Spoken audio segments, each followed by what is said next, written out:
अस्सलाम वालेकुम, कैसे मेरी यूट्यूब फैमिली। अच्छा, काफ़ी दिन से मेरे हस्बैंड के फ्रेंड बीमार हैं, तो हम लोग सोच रहे थे कि जाना है लेकिन जा ही नहीं पाए थे। आज हमने फ़ाइनल किया कि आज हमने जाना ही जाना है। बहुत अच्छी फैमिली है, बहुत मज़ा आता है उनके साथ मिलके। जगह कम पड़ेगी, थोड़ा सा ध्यान से। खाना खा के खुदाफिज़ किया और वहाँ से निकल पड़े।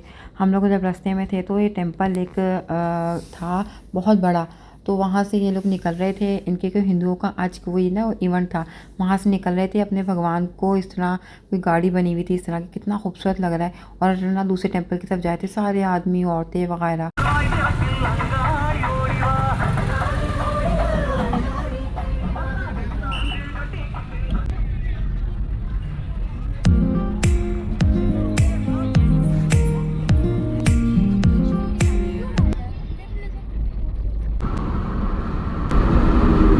रात का व्यू इतना खूबसूरत था, ख़ास तौर पर केएल का तो व्यू बहुत ही प्यारा लगता है।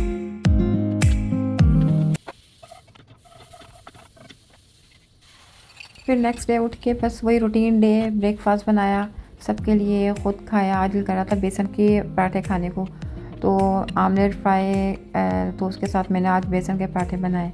कोई शौक़ से नहीं खाता लेकिन आज चटपटे बनाए तो सबने थोड़े थोड़े खाया, बहुत मज़ा आया। देखिए, जब कभी कभार या ज़रा कुछ टाइम से कोई चीज़ बने तो उसकी कदर भी होती है और शौक़ से भी खाया जाता है। रोज़ रोज़ अगर आपकी बिरयानी भी बने तो दिल उकता जाता है, दिल नहीं करता, उसमें नुक्स निकलने लगते हैं।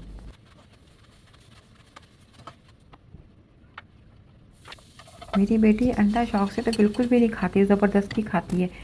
और खाती भी कोई 2-4 दिन में एक दफ़ा है, तो कहती है मामा मैं हाफ़ एग खाऊँगी। मैं कहा ओके, तो मैं एक एग बनाती इस तरह हो कि हाफ़ लगे। तो वो कभी कभार कहती मामा ये भी बहुत ज़्यादा है, मतलब कि मैं, वो मुझे कभी कभी कहती मामा की चालाकियाँ। तो क्या करें, औलाद को खिलाने के लिए कुछ ना कुछ करना पड़ता है, अपनी ज़ुबान में कह लो कुछ जुगाड़ लगानी पड़ती है।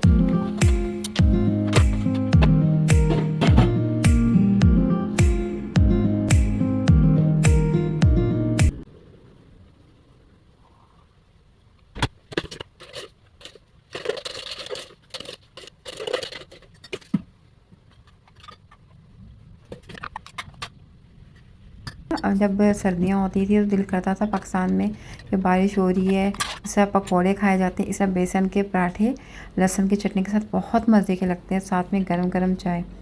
तो यकीन करें आज ब्रेकफास्ट में मैंने बनाया तो 2 बनाए, उन मिनटों में चट हो गए।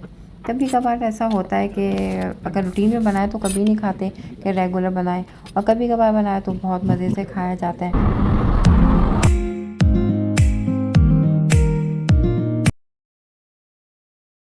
इस दरख्त को देख के तो अजीब सा डर लग रहा था क्योंकि बिल्कुल सेम टू सेम सामने रोड के पास भी ऐसे ही दरख्त था।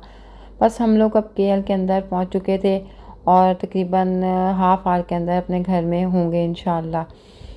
बस ये कोई आसान काम नहीं है एंजॉय करना भी, क्योंकि एंजॉय हम सोच के बैठ तो जाते हैं गाड़ी में कि भाई हम एंजॉय करेंगे, लॉन्ग रूट पे जा रहे हैं, मज़ा आएगा। आउट ऑफ सिटी में हम लोग मतलब कि मुख्तलिफ़ किस्म के हम लोग प्लेसेस देखेंगे, लेकिन कुछ भी हो अनकंफर्टेबल होता है गाड़ी में। 1-2 घंटे, 3 घंटे, 4 घंटे भी इनफ होता है, उससे ज़्यादा बहुत थक जाता है इंसान। क्योंकि फिर करता है बस अपने घर जाओ और सो जाओ अपने बेड पे जाके। फिर जो आराम आपके अपने घर में अपने बेड पे सुकून से मिलता है वो कहीं पे भी नहीं मिलता, यकीन करें। और बस पहुंचने वाले थे। अब ये इतने हमने एक बिल्डिंग देखी रेड ब्लू कलर की, वो कलर चेंज कर रही थी, यकीन करें इतनी खूबसूरत लग रही थी, मैंने कैप्चर करी आगे। अब देखा ये हमारे अभी आने लगी है।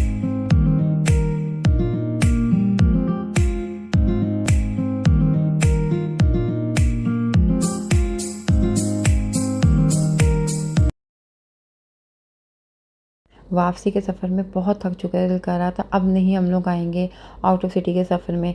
तो हस्बैंड कहने लगे अब तुम आओगे, हमने कहा नहीं अब तो मेरी तौबा, हम लोग नहीं आएंगे। बस घर जाते ही और सो गए हम लोग। और जब सोए हैं सुबह आँख खुली तो नाश्ते का टाइम जा चुका था, तकरीबन 10 बजे से ज़्यादा टाइम हो चुका था। तो हमने सोचा चलो मैं ना चाय पीऊँ, साथ ही मैं खाना जल्दी जल्दी रेडी कर लेती हूँ। तो जब सबको उठाया और सबने कहा हमें नाश्ता ही करना है, खाना नहीं खाना। मैं कहा ठीक है चलो। मैंने ब्रेड निकाली, एग निकाला, फिर बनाया दिया। लेकिन फिर एकदम मैंने पूछा, मैं कहा अब आप कब जा रहे हो? कहते कि तुमने जाना है? मैंने कहा हाँ हम तो जाएंगे आउट ऑफ सिटी। तो इतने हंसने लगे क्योंकि मुझे बहुत शौक है सफ़र हस्बैंड के साथ करने का, लॉन्ग रूट पे करना, एंजॉय करना, क्योंकि मेरे हस्बैंड बहुत एंजॉय करवाते हुए जाते हैं, खिलाते पिलाते हुए, बातें करते हुए, गाना सुनाते हुए, तो बहुत अच्छा लगता है। अब बस हम ये फ्राइड राइस खा रहे थे, सोचा बस अब फिर उसके बाद थोड़ा सा फिर आराम करेंगे, फिर काम में लगेंगे। दुआओं में याद रखें। नेक्स्ट किसी अच्छे से व्लॉग में मिलती हूँ। मुझे कमेंट बॉक्स में ज़रूर बताइएगा मेरे व्लॉग आपको कैसे लगते हैं। अल्लाह हाफिज़, बाय बाय।